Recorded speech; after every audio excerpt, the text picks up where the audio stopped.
João Bunyan, O Sonhador Imortal, 1628-1688.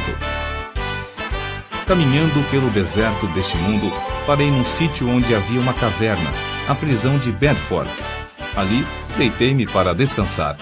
Em breve adormeci e tive um sonho. Vi um homem coberto de andrajos, de pé, e com as costas voltadas para sua habitação, tendo sobre os ombros uma pesada carga, e nas mãos um livro. Faz 3 séculos que João Bunyan assim iniciou o seu livro O Peregrino. Os que conhecem as suas obras literárias podem testificar de que ele é, de fato, o sonhador imortal. Estando ele morto, ainda fala. Contudo, enquanto miríades de crentes conhecem o Peregrino, poucos conhecem a história da vida de oração desse valente pregador. Bunyan, na sua obra Graça Abundante ao Principal dos Pecadores, nos informa que seus pais, apesar de viverem em extrema pobreza, conseguiram ensiná-lo a ler e escrever. Ele mesmo intitulou-se o Principal dos Pecadores. Outros atestam que, mesmo em sua impiedade, jamais foi beberrão ou imoral. Contudo, casou-se com uma moça de família, cujos membros eram crentes fervorosos. Bunyan era funileiro e, como acontecia com todos os funileiros, era paupérrimo. Ele não possuía nenhum prato nem uma colher, apenas 2 livros: O Caminho do Homem Simples para os Céus e A Prática da Piedade, obras que seu pai, ao falecer, lhe deixara. Apesar de Bunyan achar algumas coisas que lhe interessavam nesses 2 livros, somente nos cultos é que se sentiu convicto de estar no caminho para o inferno. Descobre-se nos seguintes trechos, transcritos de Graça Abundante ao Principal dos Pecadores, como ele lutava em oração no tempo da sua conversão. Veio-me às mãos uma obra dos Hunters, livro estimado por alguns doutores. Não sabendo julgar os méritos dessas doutrinas, dediquei-me a orar desta maneira: Ó Senhor, não sei julgar entre o erro e a verdade. Senhor, não me abandones por aceitar ou rejeitar essa doutrina cegamente. Se ela for de ti, não me deixes desprezá-la. Se for do diabo, não me deixes abraçá-la. Louvado seja Deus! Ele que me dirigiu a clamar, desconfiando da minha própria sabedoria, ele mesmo me guarda do erro dos Hunters. A Bíblia já era para mim muito preciosa nesse tempo. Enquanto me sentia condenado às penas eternas, admirei-me de como o próximo se esforçava para ganhar bens terrestres, como se esperasse viver aqui eternamente. Se eu pudesse ter a certeza da salvação da minha alma, como me sentiria rico, mesmo que não tivesse mais para comer a não ser feijão. Busquei ao Senhor orando e chorando, e do fundo da alma clamei: Ó Senhor, mostra-me, eu te rogo, que me amas com amor eterno. Logo que clamei, voltaram para mim as palavras, como um eco: Eu te amo com amor eterno. Deitei-me para dormir em paz, e ao acordar, no dia seguinte, a mesma paz permanecia na minha alma. O Senhor me assegurou: Amei-te enquanto vivias no pecado. Amei-te antes, amo-te depois, e amar-te-ei por todo sempre. Certa manhã, enquanto tremia na oração, porque pensava que não houvesse palavra de Deus para me sossegar, ele me deu esta frase: A minha graça te basta.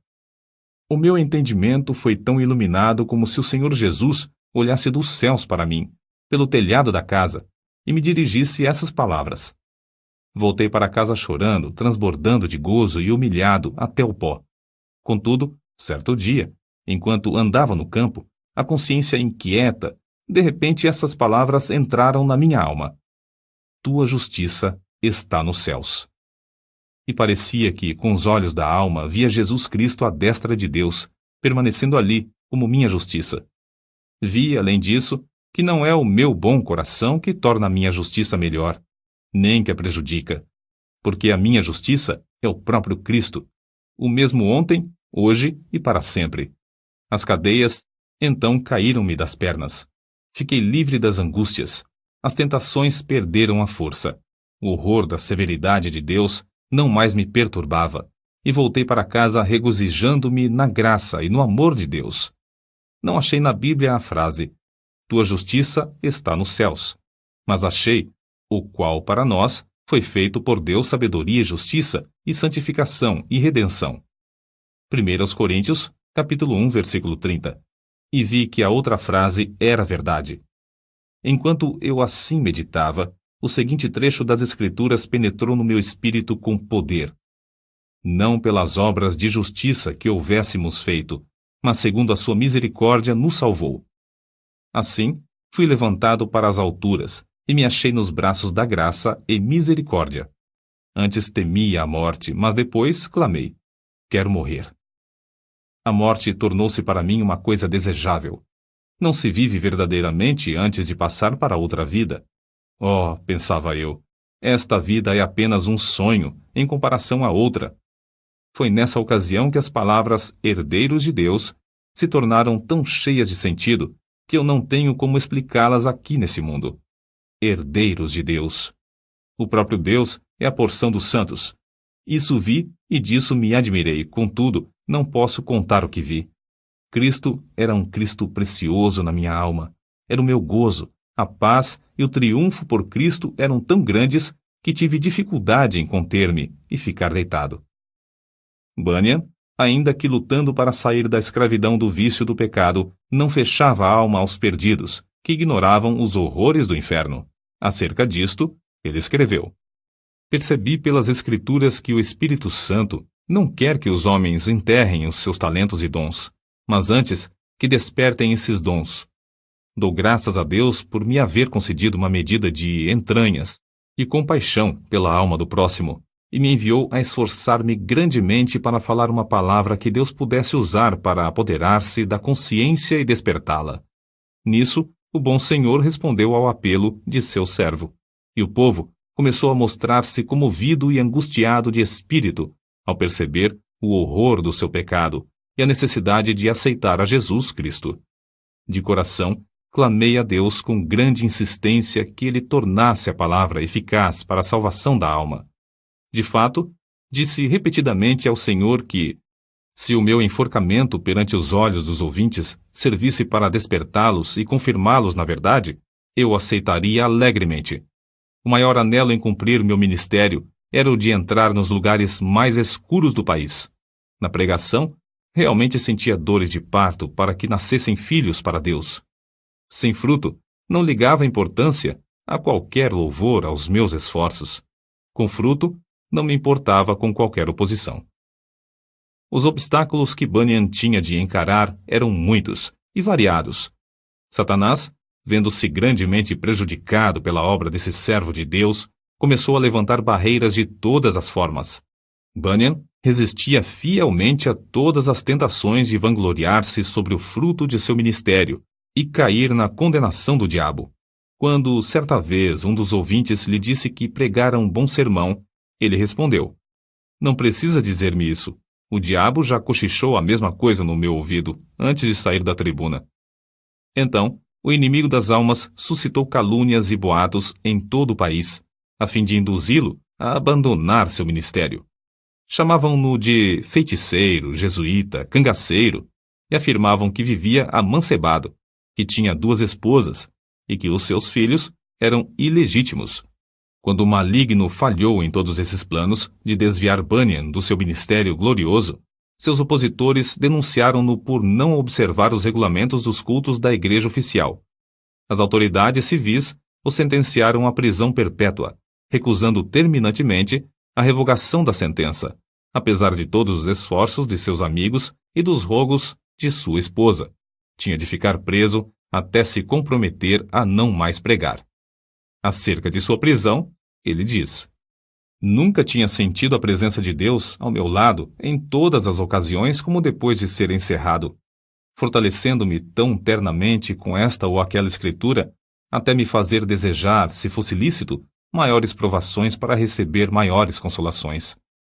Antes de ser preso, eu previ o que aconteceria, e 2 coisas ardiam no coração acerca de como poderia encarar a morte, se chegasse a tal ponto. Fui dirigido a orar pedindo a Deus que me fortalecesse com toda a força, segundo o poder da sua glória, em toda a fortaleza e longanimidade, dando com alegria graças ao Pai. Quase nunca orei durante o ano que precedeu minha prisão, sem que essa escritura me entrasse na mente, e eu compreendesse que, para sofrer com toda a paciência, devia ter toda a fortaleza, especialmente para sofrer com alegria. A segunda consideração foi na passagem que diz: Mas nós temos tido dentro de nós mesmos a sentença de morte para que não confiássemos em nós mesmos, porém em Deus que ressuscita os mortos. Cheguei a ver por essa escritura que, se eu chegasse ao ponto de sofrer como devia, primeiramente tinha de sentenciar à morte todas as coisas que pertencem à nossa vida, considerando-me a mim mesmo, minha esposa, meus filhos, a saúde, os prazeres, tudo, enfim, como mortos para comigo e eu morto para com eles. Resolvi, como Paulo disse, não olhar para as coisas que se veem, mas sim para as que se não veem, porque as coisas que se veem são temporais, mas as coisas que se não veem são eternas. E compreendi que se eu fosse prevenido apenas de ser preso, poderia, de improviso, ser chamado também para ser açoitado ou amarrado ao pelourinho. Ainda que esperasse apenas esses castigos, não suportaria o castigo de desterro. Mas a melhor maneira para passar os sofrimentos seria confiar em Deus, quanto ao mundo vindouro. Quanto a este mundo, devia considerar o sepulcro como minha morada, estender o meu leito nas trevas e dizer à corrupção: Tu és meu pai, e aos vermes: Vós sois minha mãe e minha irmã. Jó, capítulo 17, versículos 13 e 14. Contudo, apesar desse auxílio, senti-me um homem cercado de fraquezas. A separação da minha esposa e de nossos filhos aqui na prisão torna-se, às vezes, como se fosse a separação da carne e dos ossos. E isto não somente porque me lembro das tribulações e misérias que meus queridos têm de sofrer, especialmente a filhinha cega. Minha pobre filha, quão triste é a tua porção neste mundo. Serás maltratada, pedirás esmolas, passarás fome, frio, nudez e outras calamidades. Oh, os sofrimentos da minha ceguinha quebrar-me-iam o coração aos pedaços.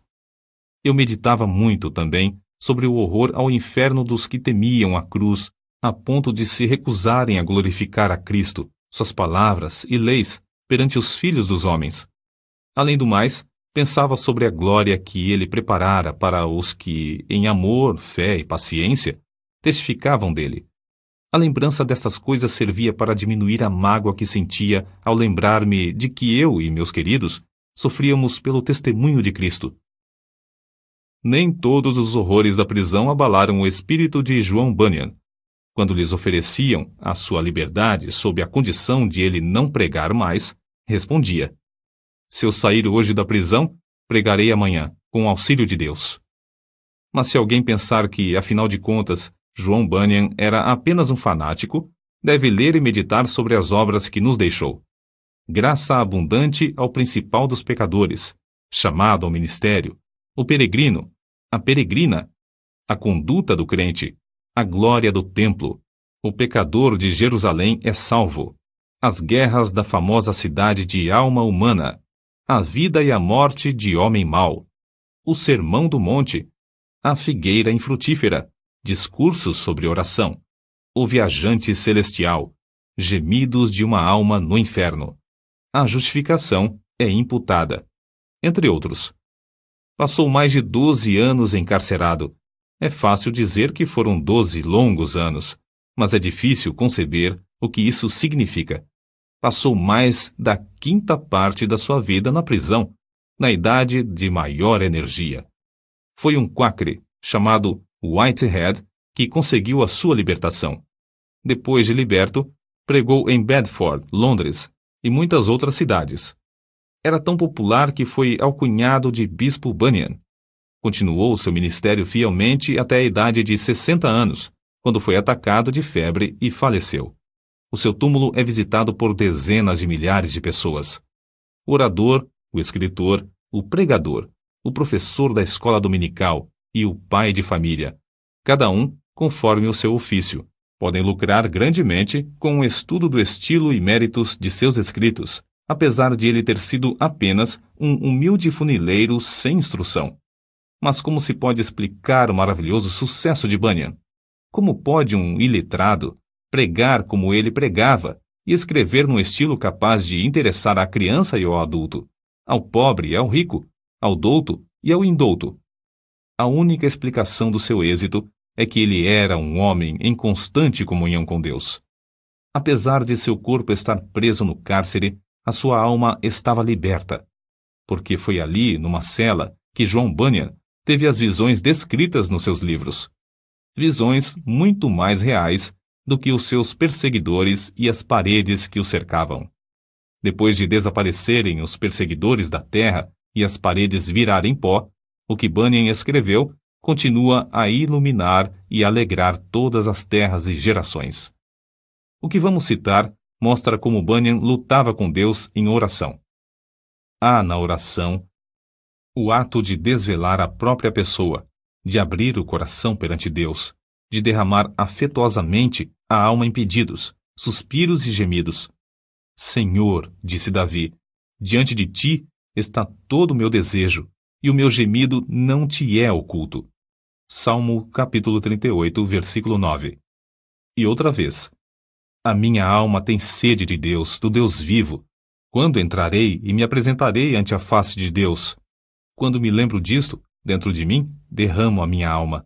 Salmos capítulo 42, versículos 2 ao 4. Note, derramo a minha alma. É um termo demonstrativo de que, em oração, sai a própria vida e toda a força para Deus. Em outra ocasião, escreveu: as melhores orações consistem, às vezes, mais em gemidos do que em palavras, e estas palavras não são mais que a mera representação do coração, vida e espírito de tais orações. Como ele insistia e importunava em oração a Deus, fica claro no trecho seguinte. Eu te digo, continua a bater, chorar, gemer e prantear. Se ele se não levantar para te dar porque és teu amigo, ao menos por causa da tua importunação, levantar-se-á para dar-te tudo o que precisares. Sem contestação, o grande fenômeno da vida de John Bunyan consistia no seu conhecimento íntimo das Escrituras, as quais amava, e na perseverança em oração ao Deus que adorava.